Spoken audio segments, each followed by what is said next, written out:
Welcome. This time I wanted to share with you the video from one of my exhibits in New York. When people come into this museum, they can see this video. This video, I gotta give credit, was produced by this filmmaker, Lucas Thompson. He's from Cincinnati, and he works for TV stations and stuff like that. And he does documentaries, and then he volunteers his time in effort to produce this short video for this exhibit in New York. So I wanted to share with you because it's illustrative about the numbers of the Mayan calendar. What is the video?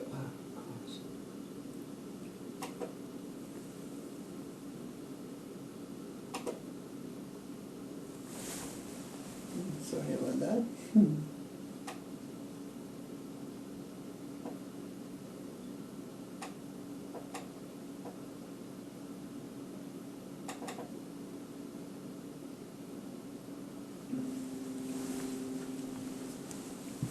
We were talking about the numerical systems of the Maya based on the kernels of corn. So the dots that you see, and they were represented by the corn. So the dot represents 1, 2 dots 2, 3 dots 3, 4 dots 4, and a bar is a 5. And then on top of the bar you put another dot that's a 6, and so on. And then the shell means 0. And when we talk about the 0, the 0 came from the shell. Why the shell? Because the shell for the Maya has a special spiritual power of the ocean. From the ancient time, they used the shell like an ink well. They can use to write or draw. So they end up using a shell as their 0. In the decimal system, you change positions every 10 to move to the next position. In the Maya, they use 20 instead of 10. The Maya thought that all the systems need to be based in biology. You can go all the way to 20 in the same level, but once you move into the 20, you move to the second position. The position change again when you get to 400.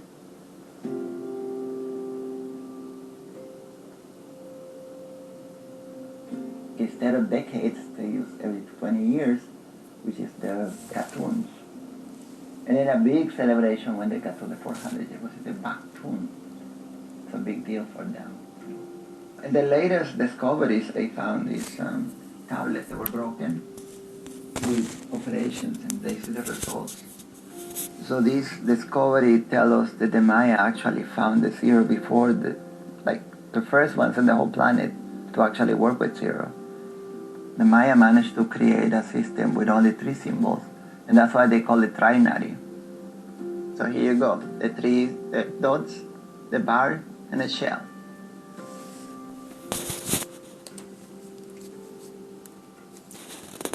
So this is the short video that happened in that museum, and I think it's very illustrative about the numerical system of the Maya.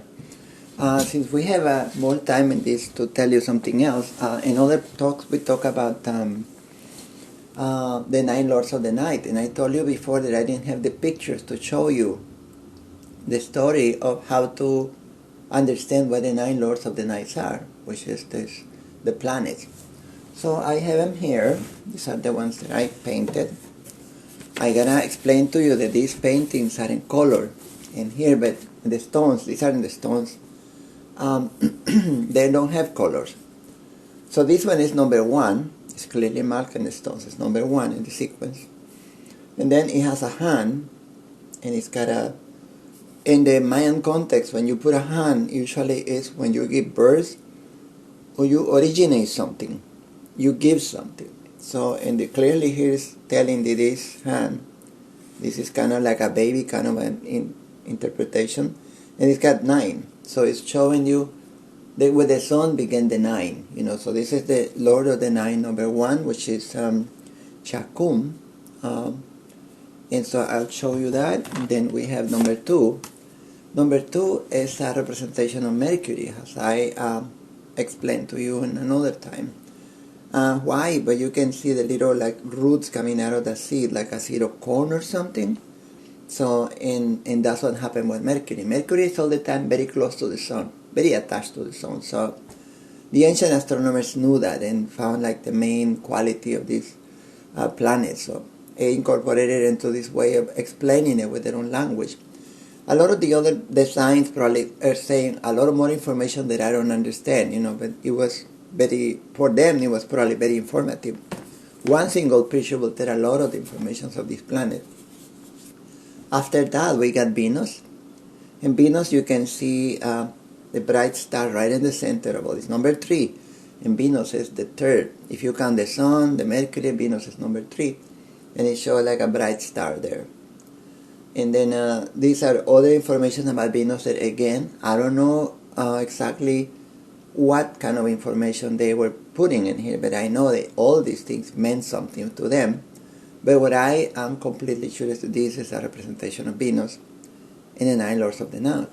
So it's number 3. So they have to be like Shakoks, if you want to use the Mayan name for it, After that, we got the representation of number 4.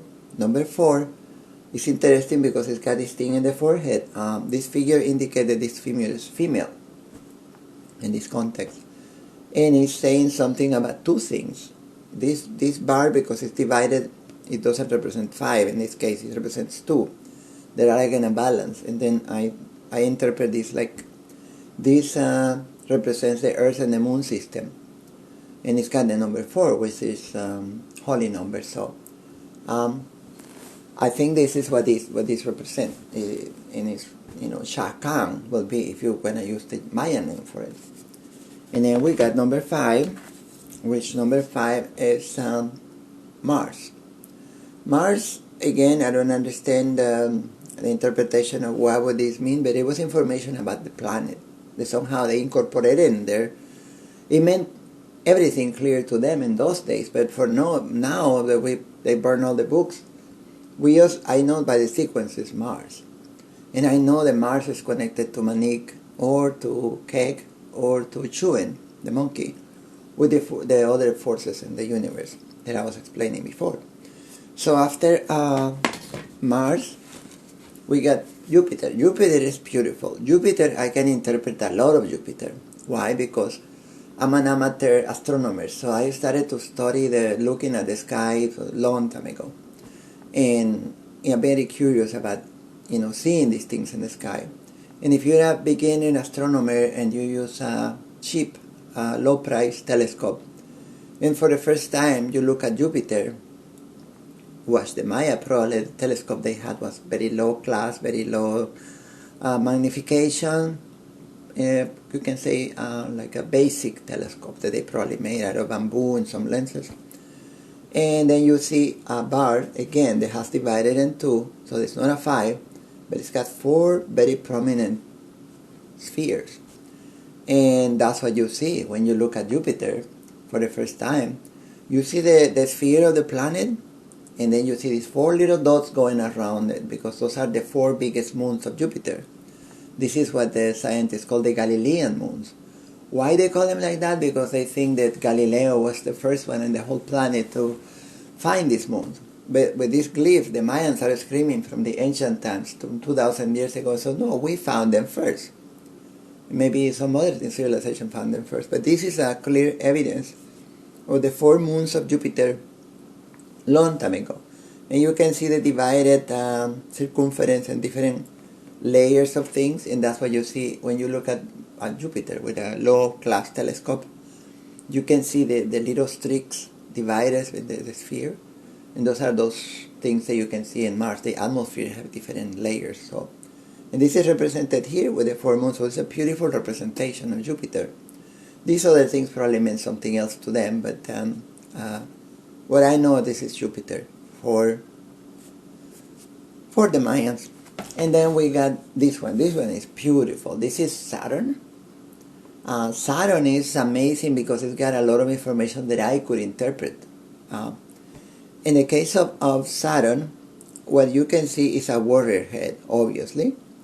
And then it's got these big earrings in it. And it's got a shield in front of his face. So because they try to represent all this in a small space, so let's put the head of the hero, and then you put the earrings, and then you put the shield. It's number 7, as we can see the bar here. why would they use this representation? Because when you have a basic telescope and you for the first time look at Saturn, Saturn changes position when it's in front of us in the sky. If Saturn, the rings of Saturn are, just imagine this square is the rings, and sometimes the rings are tilted toward us.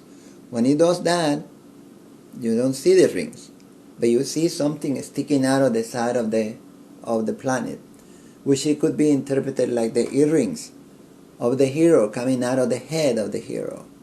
So this is an amazing way how the Maya interpret Saturn.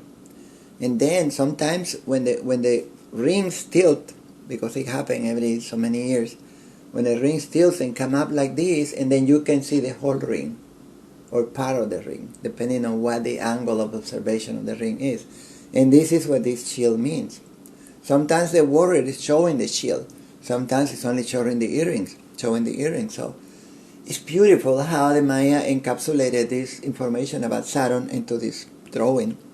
And it is Saturn for me, even though nobody else is saying this, but these are my observations that you can find in my books and things. And this other one is Uranus. I have not figured it out what all these things are. For them, probably had meanings and a story to tell about Uranus, but in my case, I know because the sequence that there has to be Uranus, because you can see it with your own eyes, even though the scientists fight and said, the Maya never saw Uranus or Neptune. They did, and this is a proof of it. So they wrote the qualities of Uranus with this glyph, So this will be number 8, and then number 9. Number 9 is a very complex, kind of like a jaguar kind of a face or something like that. And this will be number 9, and 9 means jaguar in some of the translations of the Maya. So it looked like a very mysterious kind of a thing, and So I think this will be Neptune. Neptune would have been very difficult to see, but you could see it, if you have a very, very clear skies. And in the ancient times, probably the skies were clearer than it is now. So this will be the tour that I'm going to give you over the 9 Lords of the Night, or the Shaks, as the other Mayans call them. So for now, this will be the end of this video, and I will see you in the next one. Thank you much. Adios.